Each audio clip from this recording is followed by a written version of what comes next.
Children, I have already shared first two rules of producer's equilibrium with you in my audio.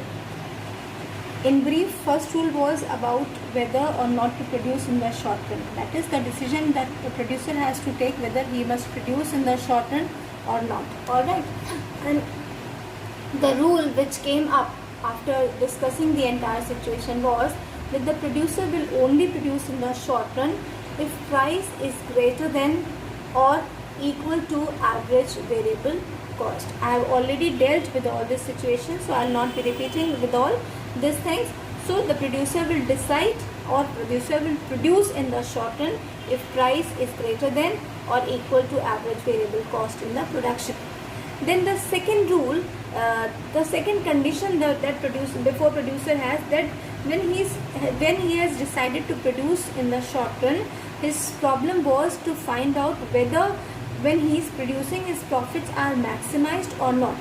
So again he has to find out that point where his profit is maximized, and the condition for the maximization of profit was that MR is equal to MC. This was the second condition of the producer, that where marginal revenue, that is the revenue earned by the producer by selling additional unit, is equal to the cost that is incurred by the producer for producing that particular output is equal, then the producer is maximizing his profit. And if this is not so, before this there are two conditions in this point only, that one is that MR is greater than MC. In this situation the producer can continue his production in order to increase his production. And the second condition is if MC is greater than MR. In this situation the producer will produce less in order to increase his profit. So we have these three conditions, but the profit maximization condition is MR is equal to MC. Now the final condition, which is the most important condition and which makes the producer ensure that his profits are maximized, is a rule to ensure that profits are maximized rather than minimized. And the rule for this is that for equality of marginal cost with marginal revenue, to ensure profit maximization rather than minimization of profit, the condition starts from here. It is sufficient that the marginal cost be less than the marginal revenue at slightly lower output, and that the marginal cost exceeds marginal revenue for slightly higher output.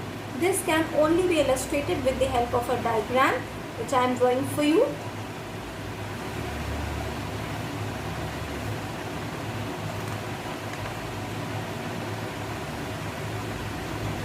X-axis we are putting output and Y-axis we are putting price. You may say, where is price? I'll just explain you. This is the line. Now this line is telling us about price is equal to average revenue is equal to margin revenue. This is the picture of a perfectly competitive market structure's price line. We already know that a perfectly competitive market structure is a structure where there are large number of sellers who are producing homogeneous commodity, and the size of each firm, even though the number of sellers is large, but the size of each individual firm is children so small that they are not able to influence the price. And also because the homogeneity of the commodity, they are not able to influence the price of the commodity. So in that case, industry is the one who is deciding the price of the commodity and firm is only receiving the price.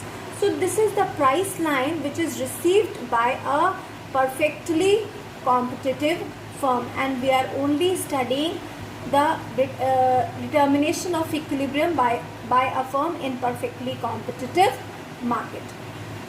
So this is the price line of a perfectly competitive firm, and here since the firm is a price taker, the price is given to the firm, so the price cannot be changed, right? So we have taken it like that, the price cannot be changed, so price line is parallel to x-axis, right? Then since the price cannot be changed, that means average revenue Per unit sold commodity will also be the same. That is why P is equal to AR. And when all the units are sold at the same price, that means the unit to be sold in future will also be sold in the same price. So that means additional unit will also be sold at the same price. That is why P is equal to AR is equal to MR in a perfectly competitive market structure, right? So this is the price line of the perfectly competitive market and also the average revenue curve. Because I told you in the very beginning that in order to find out the profit of the firm, we have to merge cost and revenue conditions of a firm. So this is the revenue line of the firm, average revenue curve of the firm, and this is the cost curve, marginal cost curve of the firm. You have already studied the cost chapter, and you know that the shape of the marginal cost, most of the cost curves is U shape, for the reason because of law of variable proportion. So what we see over here, that at 2 points, you can see at 2 points the cost curve is intersecting the revenue curve, right? And we have to study, just keep it in mind that we have to find out that the firm is maximizing its profit rather than minimizing. Up, what do we see in this diagram, that MC is equal to MR at 2 places.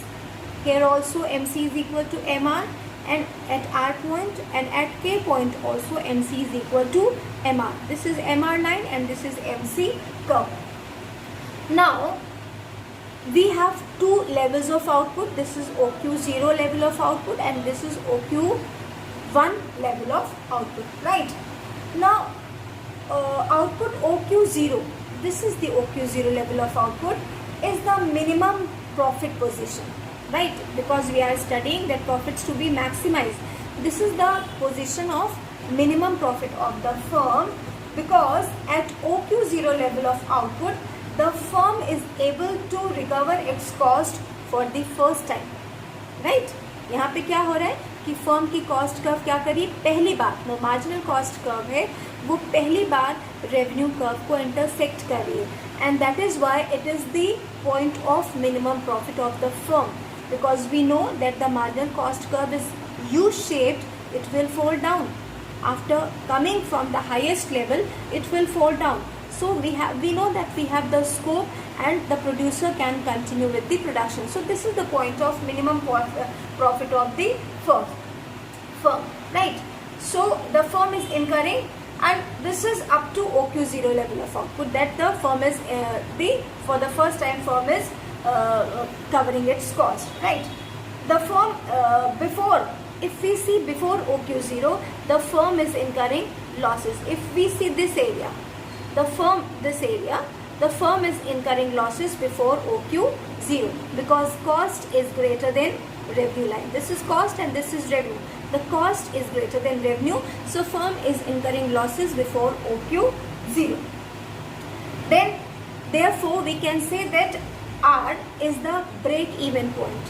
Break-even point is the point where the firm is earning normal profit, and normal profit is the amount which a firm must earn in order to invest in the business next time, right? So this point is known as break-even point of the firm, right? For where the firm is first time recovering its cost. This is the break-even point. However, if firm expands its output, that is, if the firm continues to produce its production beyond OQ0, it is earning profit. It is earning profit. We can see that the cost is lesser than revenue. This is the revenue line and this is the cost. So the firm is earning profit, because here MR, what we see over here is MR is greater than MC.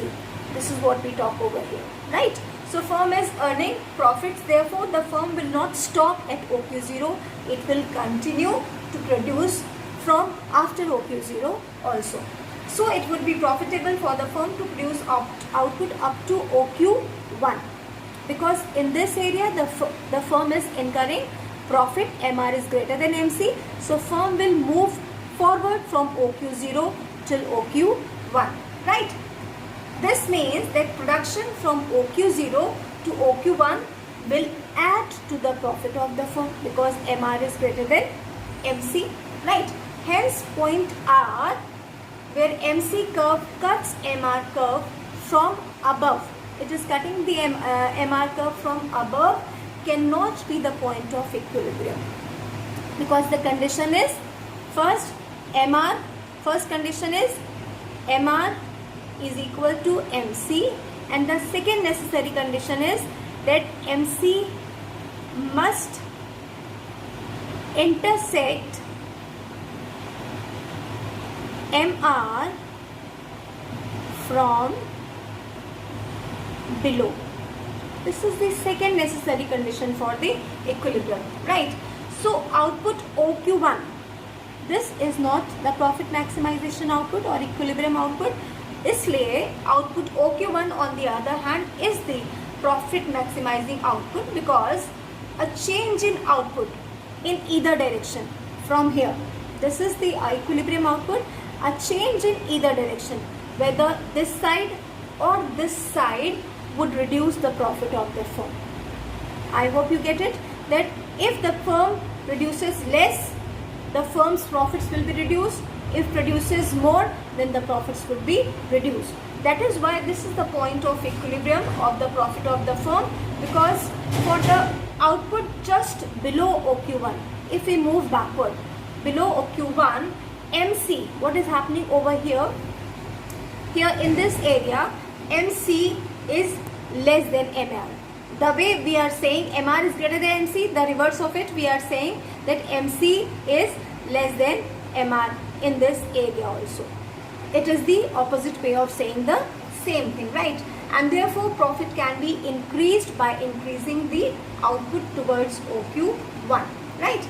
So similarly, we can also say that output slightly above OQ1, if we move forward beyond this point, MC is greater than MR. This is superseding the MR curve, right? MC is greater than MR at this point, and this means each additional unit of output adds more to cost than revenue. This, after this point, each additional unit is adding more to cost than to revenue. So the firm is earning losses in this area. The way the firm was earning losses over here, similarly the firm is earning losses over here also. Thus what we can say, that point K corresponding to OQ1 level of output, where MR is equal to MC, is the point of equilibrium. Here what we can say, that rule 3 can be stated in geometric terms also as well, that is MC curve. This is your MC curve should intersect MR curve from below in order to find out the profit maximizing output, right? So that MC is, marginal cost is less than marginal revenue to the left of the profit maximizing output, right? And greater than MR to the right of the profit maximizing output, right? So in short, we can sum up that MC is equal to MR is the necessary first order condition for profit maximization, and the second condition is that MC must intersect MR from below. That is the necessary condition for the profits to be maximized, right? So these, the two conditions together are necessary and sufficient conditions for profit maximization or loss minimization. This is over for this chapter, children.